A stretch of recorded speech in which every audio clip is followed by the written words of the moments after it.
If you have a healthy relationship with the Lord, you will want to know what the Lord is saying to you. If you know the difference between the enemy's voice and the Lord's voice, you will want to know what the Lord is saying. You will want to hear his voice. If you understand your limitations and the enemy's tactics, you will want to hear the Lord's voice. I have said here before that the doctor's word is not the last word. The Lord's word is the last word.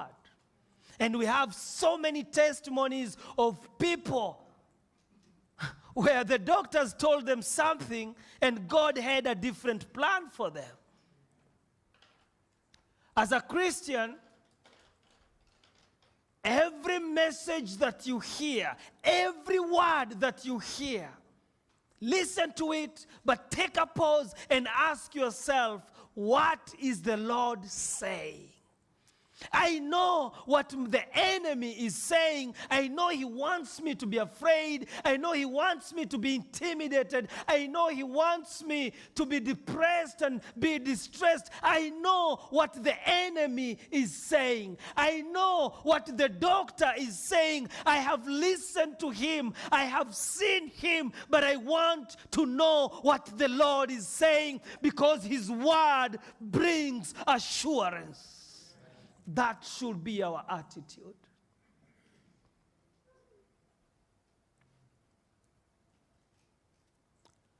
You face a difficult situation.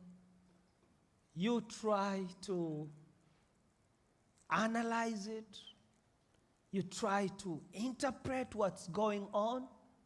And like the disciples, everything you're seeing is adding more fear and fear.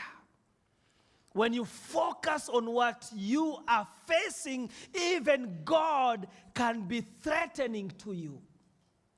The disciples, they saw Jesus walking on water and they thought it was a ghost because of what they were going through. But when Jesus spoke and said, "It is I, do not be afraid," everything changed because his voice brought assurance. That's why, as a child of God, as a believer, you cannot stay away from what God is saying in your life. You cannot stay away from his word. You want to know what he has said. You want to know what he's saying. You want to hear his voice, because you know, apart from all other voices, it is his voice that brings assurance.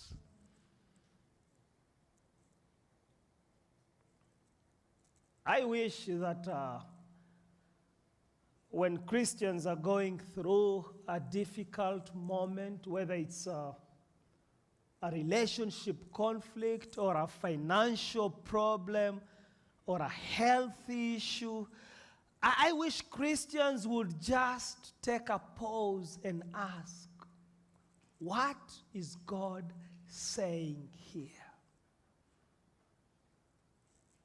The problem is we are in a hurry. You know, we want God to speak when we want him to speak. And sometimes we want him to say what we want to hear. And because of that, while we know that he's speaking, we are not really paying attention, because something deep in us tells us that what he's going to say has nothing to do with what I want to hear. So while we are expecting him to speak, we are not ready to listen.